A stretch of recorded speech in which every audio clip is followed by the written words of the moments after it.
فلم شروع کیږي او موږ په فلم کې سیم نومي یو سړی ګورو چې خپل ښځې سره په ژوندۍ کې ډېر زیات خوشحاله وي. د سیم ښځه په ماشوماني بیماره وي او هغه ډېر زیات خوشحاله وي. خو سیم په خپل کار کې ډېر زیات مصروف او په کوم معنی به چې د خپل ښځې ته ټایم نه ورکولو.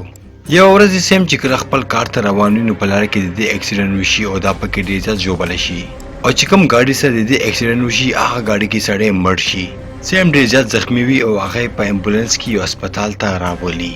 د سیم ښځې ته چې کله پته ولګي هغه هم په منډه هسپتال ته راشي او هغه ډېره زیاته پریشانه وي. سیم بیا یو اپریشن تیټر ته رادننه کړي خو لږ ساعت پس چې کله له هغې سترګې کولاوي شي هغه په یو بیډ باندې پروت وي.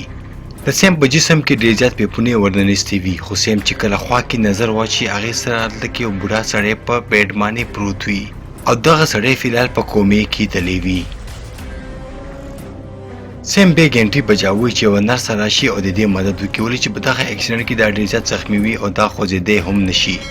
خو هغه دغه ګنټې وښي خو څوک هم د دې مدد ته نه راځي. بیا دا په خپله همت کوي او هغه بیډ نه راپاسېږي او د دې په جسم کې چې څومره پیپونه وي دا ځان نه راوکاږي او هلته نه مخکې حرکت کوي. خو تلو نه پیله د دې نظر په هغه بیډ باندې یو ځل بیا پرېوځي. وختي چې کوم سړی په دغه بیډ باندې اوده و هغه اوس غیب شوی وي او هغه هلته کې نه وي. سیم نه پوهېږي چې آخر د څه کیسه روانه ده. بیا اچانک هغه بوډا سړی په دې باندې راټوپ کړي. هغه له سیم په مرۍ باندې غلی وي او هغه په زوره باندې ورته وښي او دغه بوډا سړی سیم یې د کمرې نه بهر راوستی وي او دوی په واټ کې په یو بل سره په جګړه وي او هلته کې چې څومره اوزار هم پراته وي هغه دوی ټول په ځمکه رالړه کړي. سیم هلته کې یو چاقو راواخلي او دغه بوډا په مرۍ باندې ووهي په کوم باندې چې هغه بوډا په موقع باندې مړ شي او دا بیا په هغه هسپتال کې په تیزه چغې وهي چې آخر دلته کې څوک شته زما څوک مدد کولی شي. خو په دغه هسپتال کې هېڅ څوک هم نه وي چې دې اواز واوري. خو کله چې دا شاته وګوري د هغه بوډا سړي جسم نه وي کوم چې اوس دې په موقع باندې مړ کو. خو کله چې د هغه کوټې ته راننوځي هغه بوډا سړی په خپل بیډ باندې پروت وي او هغه اوس هم په کومه کې وي. سیم دلته کې نه پوهېږي چې آخر دغه څه کیسه ده او هغه بیا فیصله کوي چې دغه هسپتال نه زر تر زره وتښتېږي. او کله چې دا خپل موبایل راولي په هغې کې نیټورک هم نه وي. خو کله چې دا بهر ته وځي هلته کې یوه غټه غونډه کې نرسه راشي. سیم دغه ښځې ته وایي چې دغه بوډا سړي اوس په ما باندې حمله وکړه او کله چې د دغه بوډا سړی په بیډ باندې وښیي هغه د بیډ نه غیب شي او کله چې واپس دغه نرسې ته وګوري هغه هم غیبه شي. سیم اوس بیخي نه پوهېږي چې آخر دا څه کیسه ده چې دا خلک ورو په ورو غیبېږي او دا بیا بهر ته وځي او لیفټ ته راځي. خو کله چې دا لیفټ ته راشي او دا شاته وګوري هغه بوډا سړی یو ځل بیا د دې شاته ولاړ وي او دې ته ګوري او په ډېر عجیبه او خطرناک انداز باندې دې پسې رامنډه کړي او په منډه دغه لیفټ دروازه کلو کړي او زر دغه لیفټ ته راننوځي. دغه لیفټ دروازه خو بنده شي او دا فکر کوي چې اوس خو دغه بوډا سړي نه زه بچ شومه. خو دا بیا د لیفټ په چت باندې څه اواز واوري او هغه بل څوک نه بلکې هغه بوډا سړی وي او دغه بوډا سړی د چت نه لاندې لیفټ ته راکوزېږي. خو سیم دې په منډه دغه لیفټ نه بهر ته راوځي. بیا موږ په دغه هسپتال کې مونیکا نومه یو جینۍ ګورو چې هغه دلته کې راغلې وي او خپله سرجري کوي چې هغه نور هم ښایسته شي او ډاکټران دې ته نشه ورکړي او هغه بېهوشه کړي. خو د اپریشن نه پیله هغه د دې چیک اپ کوي. خو کله چې دې سترګې کولاوي شي دا ډاکټرانو چې وګوري هغه ډېر عجیبه وي او دغه ډاکټرانو نه اوس بلاګانې جوړې شوې وي په کوم باندې چې هغه ډېره زیاته ویرېږي او بیا دغه ډاکټران هم غیب شي. آخر دغه څنګه هسپتال دی چې دلته کې خلک غیبېږي او دا آخر څه کیسه ده دا به زه تاسو ته په فلم کې اخره کې ښایم.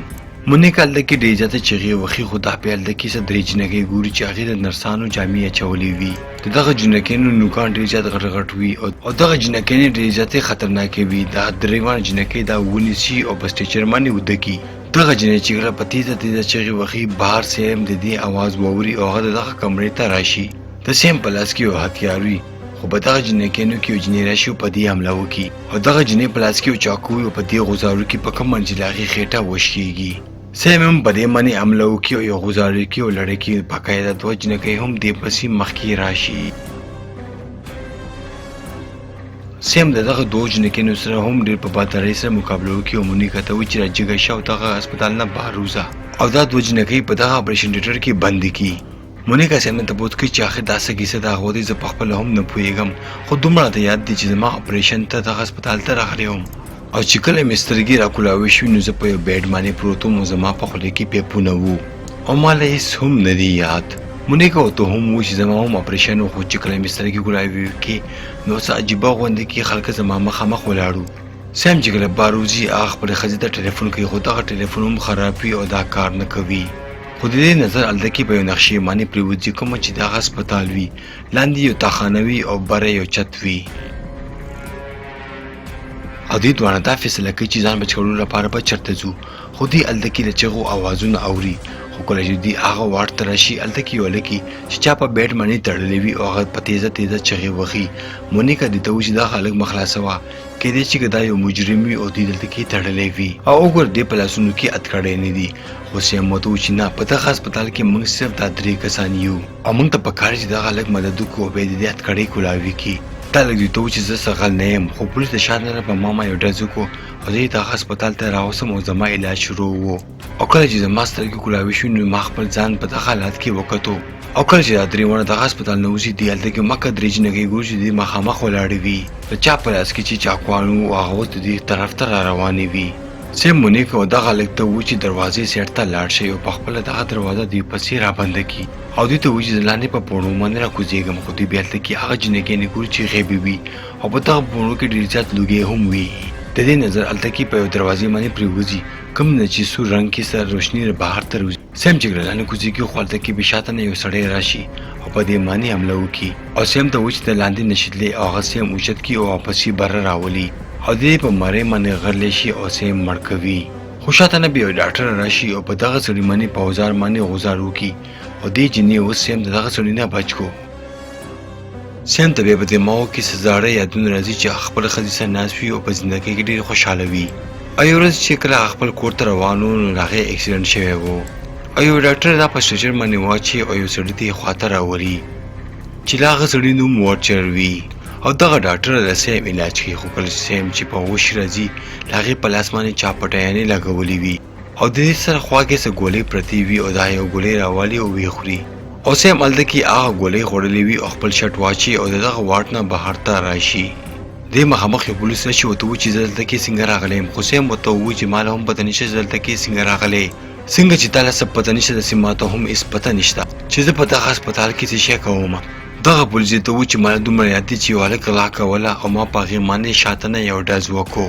او شاته نه یو بل کس په ما هم ډز وکړو او هغې نه پس ما ته هېڅ هم نه دي یاد سیم چې کله د کړکۍ نه بهر ګوري نو هلته کې ډېره زیاته تیاره وي او دې ته هېڅ هم هلته کې نه ښکارېږي او کله چې دا شاته وګوري نو هلته کې هغه پولیس والا هم غیب شوی وي دا چې کله هلته کې بهر راشي نو هلته کې یو سړی وي سیم دې نه تپوس کوي چې ما ته وایي چې زه دلته کې څنګه راغلی یم او ته اصلي او که نقلي وارچر ورته وایي چې زه هم اصلي یم او دغه هسپتال هم اصلي دی او ته وایي زما علاج هم هغه ډاکټري کولو چا چې ته اوس بچ کې سیم ورته وایي چې دغه ډاکټر ما لاندې تاخانې ته بوځي چېرته کې چې ډېره زیاته تیاره ده وارچر یې ته وایي چې ما له څه پته نشته چې آخر دا څه کیسه ده او ته وایي چې دغه هسپتال اصلي دی خو دا بلډینګ ډېر زیات زوړ دی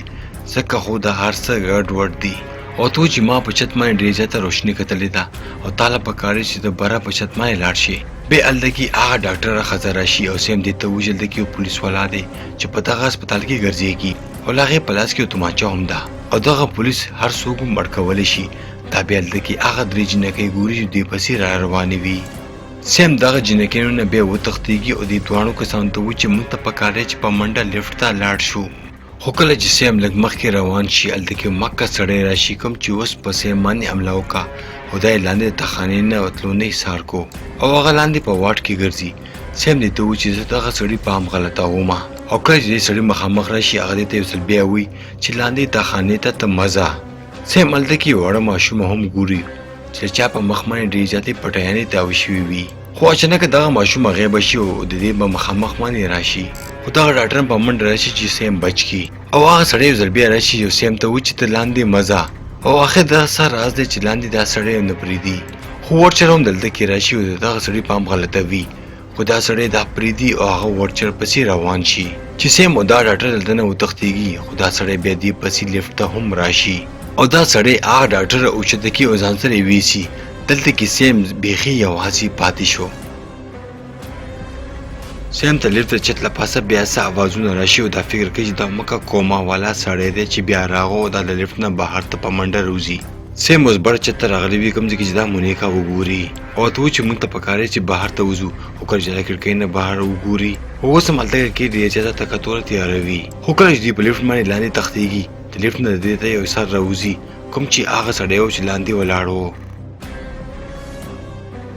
د د لیفټ نه هغه ډاکټر روزي ورته وویل چې ما اوس دا مړ کو. دې درېواړه چې کله دلته ننوځي هلته کې هغه پولیس والا راشي او هغه کړکۍ ماتوي. ولې چې دغه پولیس والا غوښتل چې په هره طریقه د دغه ځای نه بهر ته وځي او دې په هغه کړکۍ باندې ډزې کوي، خو دغه کړکۍ بالکل هم نه ماتېږي. پیدل د کې هغه هلک راځي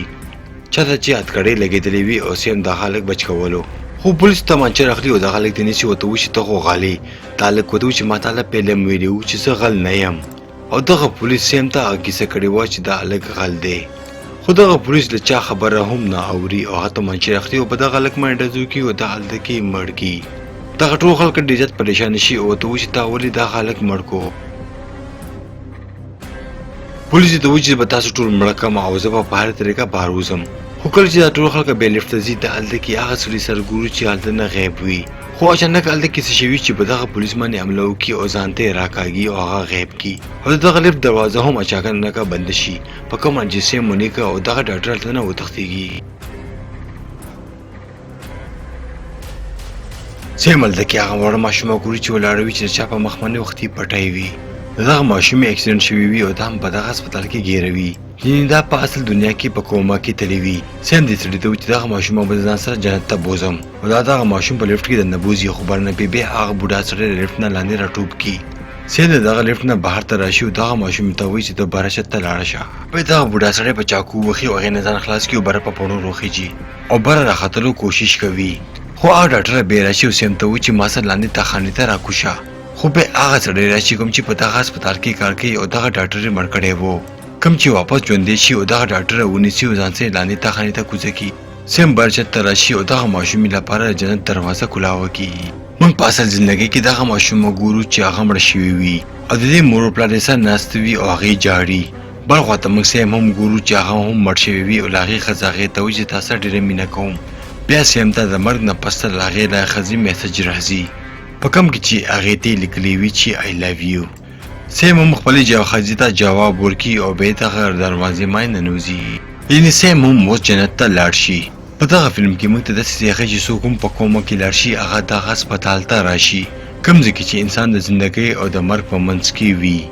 او چاته چې د خپل مرګ باره کې پته وچلېږي هغې به بیا خپله فیصله کوي چې هغه جنت ته ځي او که دوزخ ته. او په دغه هسپتال کې څه خلک هم وي چې دې ته وایي چې جنت ته ځي او که دوزخ ته. لکه چې ویلچر هغه یو ښه سړی و او هغه دغه ټول مړي جنت ته لیږي، او کومه ښځه چې ډاکټره وه هغه یو بده ښځه وه او هغې به دغه ټول خلکه دوزخ ته بوتلو. او دغه درې جنکۍ چې وي هغه هم داسې وي چې دغه خلکو ته به درد ورکولو او کومو خلکو چې په زندګۍ کې غلط کارونه کړي وو. او هغه سړی چې په هسپتال کې به یې کار کولو او دې ته به ویل چې لاندې مه ځه هغې هم خلکه بره جنت ته لیږلو. او دغه کیسه څه عجیبه غوندې کې وي او دلته کې زموږ دغه فلم ختم شي.